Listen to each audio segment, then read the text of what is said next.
Hey everyone, I'm Ultima456, you're the Ultimates, and welcome to episode 7 of Let's Platinum Dark Souls Remastered. Alright, here we go. Let's go take out those gargoyles. Yeah, I did use the bonfire last time, so I'm gonna have to take out all the enemies again, but that's okay. More souls, more chance at humanity. Actually, if I do get another humanity, that would be really nice. Especially considering like there's all those enemies up there, there's a chance that I'll get it. Poke. More Titanite shards would also be nice, actually. You don't need to get another set of 9 Titanite shards, but I'm probably going to do it just because that's how I kind of decided to go about a certain section later on. But it's not super critical. But I'll probably do it just because we need to do it for a trophy anyway. And I kind of... What I'm talking about is essentially... There's a section in the game later that requires... Not requires, but it's made a lot easier by using a quote-unquote divine weapon. And you need to... One of the trophies in the game... Oh, no, that's not good. Okay, we're good. One of the trophies in the game is to get one of each... or to max out each of the weapons. So you can max out a divine weapon, a fire weapon, all this kind of stuff.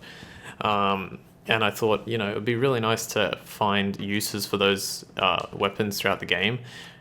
I tried my best. I haven't technically finished, but I tried my best to find as many uses as I could. The only one I could really find was the divine weapon. I'm sure there are more, but I was like, you know what, the halberd is just so good, it's not really that big of a deal. Alright, so summon Lautrec and summon Solaire. Solaire is the more important of the two, but even summoning Lautrec really helps. There should be pretty much zero chance that either of them are going to die. You saw how much damage I was doing to the gargoyles in the first place. So, hey, praise the sun. So, it's fine. I don't think we'll get the cutscene this time. Oh, that attack. I was actually going to go for his tail again. Yeah, you can see how much damage they're doing. That was them, by the way, not me. No, he's dead. And then the second gargoyle comes down and he starts breathing fire at us. But he doesn't stand a chance. And that's it. Done. Simple boss fight. Bye guys. You get a Twin Humanities and you get a Sunlight Medal, which is really good. I think you're supposed to get a Homeward Bone, aren't you, as well? I think if you don't summon anyone, you get a Homeward Bone and a Humanity for winning. But if you summon Lautrec, you get a Twin Humanity. So pretty useful. We want a total of 10 Sunlight Medals. If you do everything perfectly, I think you only have to farm 2 at the end. Like, we want a total of 10 Sunlight Medals by the end of the game, but I think if you do everything perfectly, you only have to farm 2. Alright, so remember how they said we need to ring Bells of Awakening? So this is the first Bell of Awakening at the top of the Undead Parish. Let's watch a cutscene.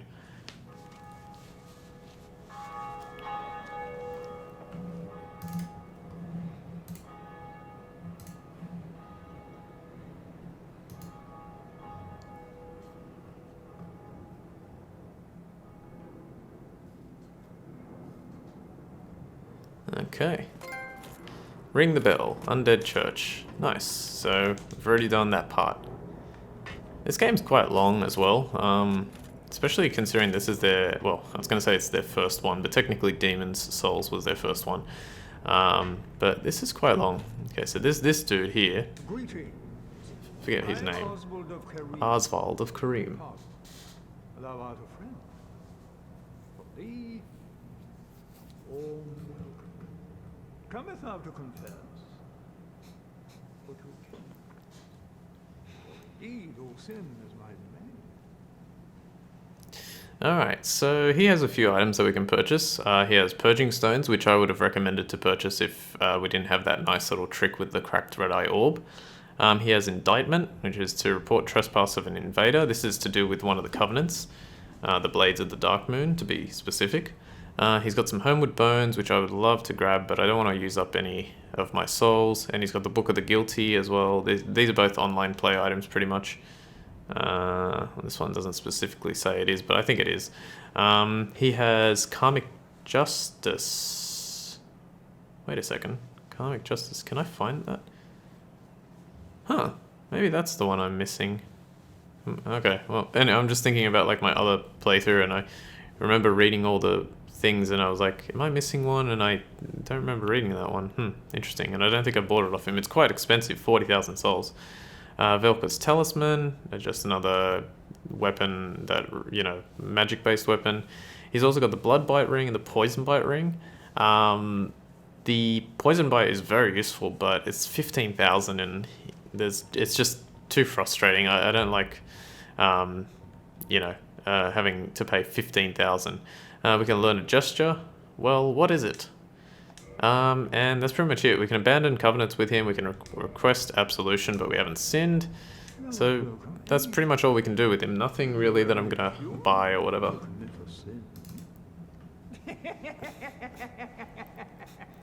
He's a crazy dude.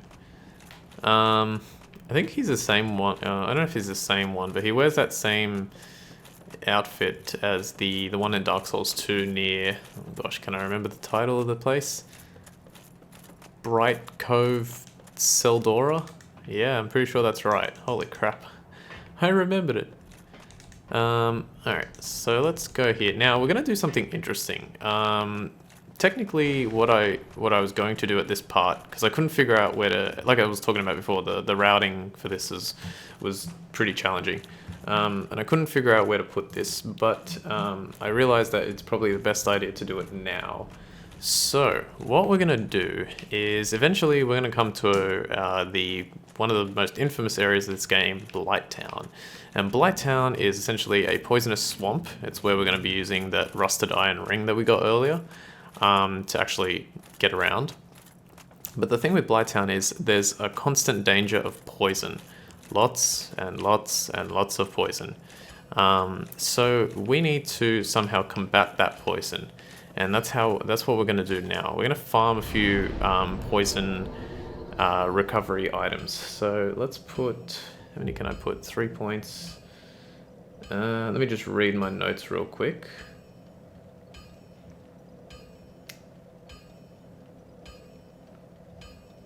Oh, that's interesting. My notes are not perfect, so they don't actually say... I'm going to do this one at a time. If I do that and that, that's exactly enough. So, alright, we'll do it like that. Level up. What else do we want to level up? Let's put a point in intelligence. Just trust me on this one. And... point in attunement. It's tricky because we're going to get like heavier gear soon. And I kind of want to wear the gloves as well. I could put 2 in there.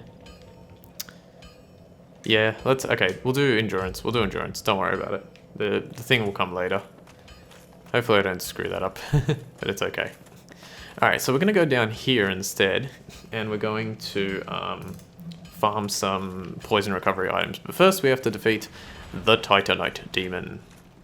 Now, with a +5 halberd, this guy is not as hard as he could be. You just have to kind of like learn his attacks. Time your rolls properly. There you go. He's still fairly challenging. Like, that's 4 hits that I've done. He's still alive. Way more than any other enemy. Whoa. But just, yeah, learning all his moves is your best bet to survival. Ooh, I got very lucky to get a nice stagger there. What the hell? I actually don't remember him being this powerful. He's not too bad because this area is nice and open and you can keep an eye on him the entire time. But, oh, that was bad. He finally got me. 1. Okay, nice. Oh, got a counter hit in there at the end. Beautiful. And he gives you 2,000 souls and a Demon Titanite. Brilliant. Alright, so here's my little farming path. It's not very long, and the chances that I'll get what I need, like first go, are not extremely high. Let me just read my notes again. Okay, we got it. So, here's the farming path. So there's these like kind of grass type enemies one's gonna rush at me here. Bang. Okay, it takes 2. Nice. Perfect. Excellent start. Blooming purple moss clump. That recovers your... We're in the Darkroot Garden, by the way. There's a little path over here. We'll deal with that later.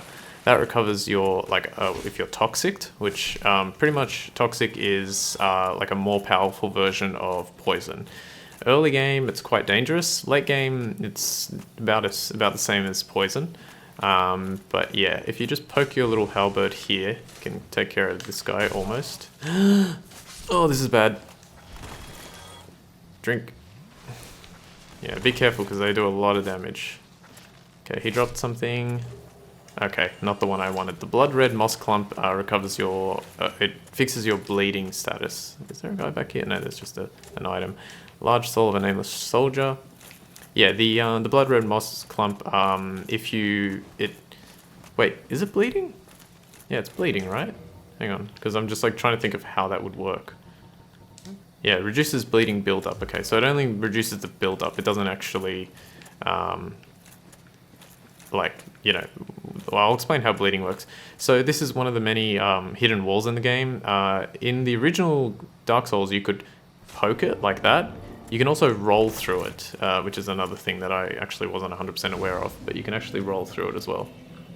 Okay, so we're going to light this bonfire here. Let's level up endurance again. I'm just going to keep leveling endurance until I can wear the gloves.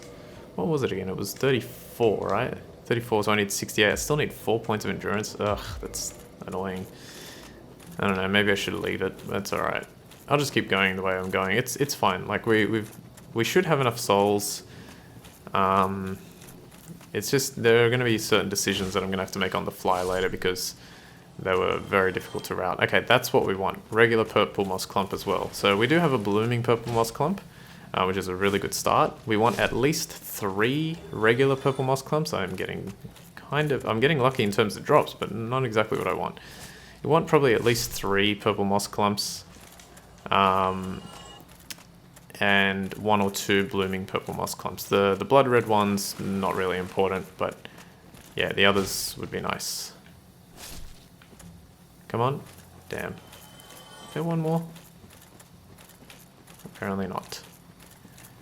Okay, so now we have to go to this side. Yeah, it's a little frustration because, like, see, I could use the Homewood Bone right now and it would take me back to the bonfire that I was just at, but it's like an extra minute to run there, so I don't want to, I don't know, is 500 souls worth a minute? Probably, but I don't want to use it. I still have to use it for later. Homewood Bones are actually quite useful in this game.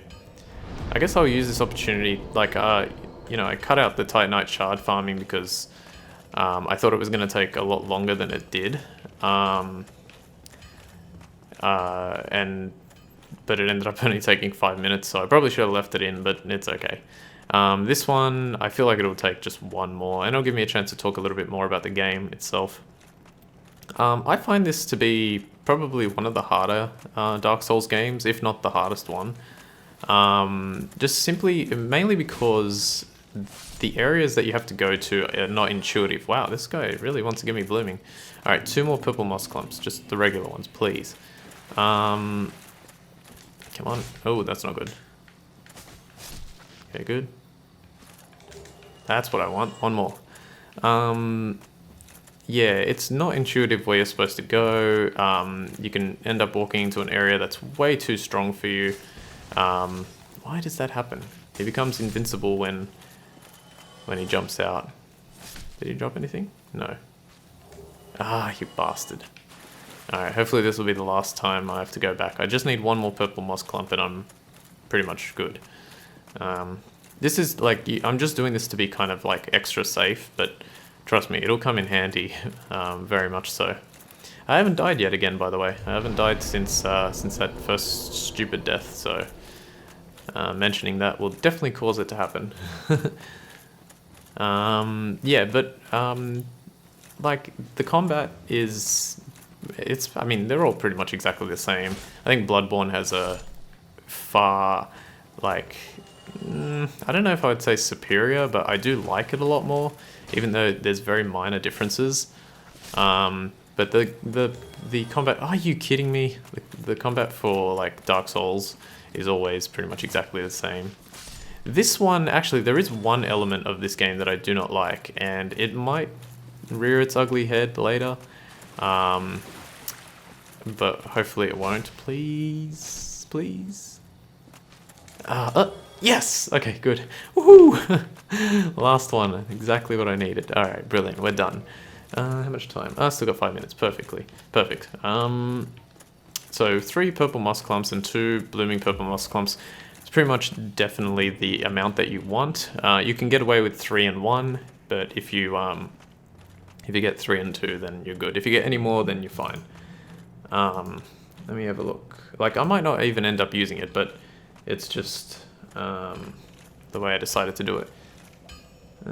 Oh, that's why. Okay, so I bought the weapon and armor smith boxes from Andre here, but I'd rather not at the moment. Okay, let's just revive. Oh, yeah, revive all the enemies, get everything back. I don't think I had lost anything, but that's fine. Probably should have repaired. How's my... I'm sure I got plenty. Yeah, that's plenty. Okay, what's the next thing that I'm doing? Okay, so we are now going to make our way back to Solaire, where Solaire was when we first met him, so that we can head into the lower Undead Burg. However, we're going to take the long way around, and we're going to try and kill like all the enemies on the way, in order to get as many souls and Titanite shards, everything. We won't be able to get any humanity, because remember, we've killed the boss of this area. But trust me, it is very, very valuable to go killing these guys. Boulder Helm, I think the Boulder Helm is technically better, but I think it weighs a bit more, and I will put it on right after I kill this dude. I hate the way it looks, but yeah, I'm pretty sure it's better. The Hollow Soldier Shield, Boulder Helm. Yeah, I don't like the way it looks, but it's technically better. So, better is better. Die. Don't worry, we'll get some pretty decent looking gear soon. Yeah, so I'm going to take the long way around, kill all the enemies, and make our way back to where Solaire was, so that we can get the most out of these enemies. Let's... Yeah, alright, let's do it like this. Oh, hang on, let me just think. Yeah, I won't kill those ones at the top. I can't do a plunging attack there because I roll off, and there's not enough distance before I hit the ground to actually get the plunging attack to come out. I mean, there might be if you like roll in a very specific way, maybe like at the very end of your roll. I can't demonstrate it now, but oh god, this is bad. This is bad. Blocking with a halberd is not the greatest idea in the world. I only did it as like a last resort there. Nice, look at that, 32 damage. I think it was doing 25 before, now it's doing 32. Do I want to kill those guys? Yeah, let's quickly kill those guys. Should have just enough time. And this is the opportunity now that we want to take advantage of, to defeat the Black Knights that we passed up on earlier. So the one at the top of the tower that I mentioned, which we're going to be fighting in about a minute here. And then there's also one that was guarding a ring near the Taurus demon. Poke. Anything? Nope, nope. Okay, fine. Let's go. Yeah, so, and these Black Knights will be far simpler than the one that we defeated in the Northern Undead Asylum. So, yeah. Oh, I forgot to mention, so that enemy that I killed before, and several episodes ago, just before where the gargoyles are, and I was saying if you kill him, there's a chance you can get a Channeler's Trident. He is a single spawn enemy, so he will only spawn one time. When you rest at the bonfire, he will not reset. So that's why. Okay, I don't know if it's possible to... There we go. I don't know if it's possible to parry his attack, because this guy has a Black Knight Ultra Great Sword. Oh, that's not what I wanted to do. Definitely don't want to go down. Yeah, I don't know if it's possible... Ooh, that hurt. To parry his attack. Nice. So don't bother trying, just try and circle around and get him to kill. I cannot believe... I think I dreamed that I was going to get the Black Knight shield from that enemy, and I freaking got it. Wow. Unbelievable. The Black Knight shield, in my opinion, is like the best overall shield. Okay, we've got to go this way. The only thing is it weighs an absolute ton. So the Tower Knight shield weighs 3 units. The Black Knight shield weighs 6. So it's double the weight. A bit too heavy for us right at this point in time, but it will become quite useful later on. Damn, no humanity. Just making sure.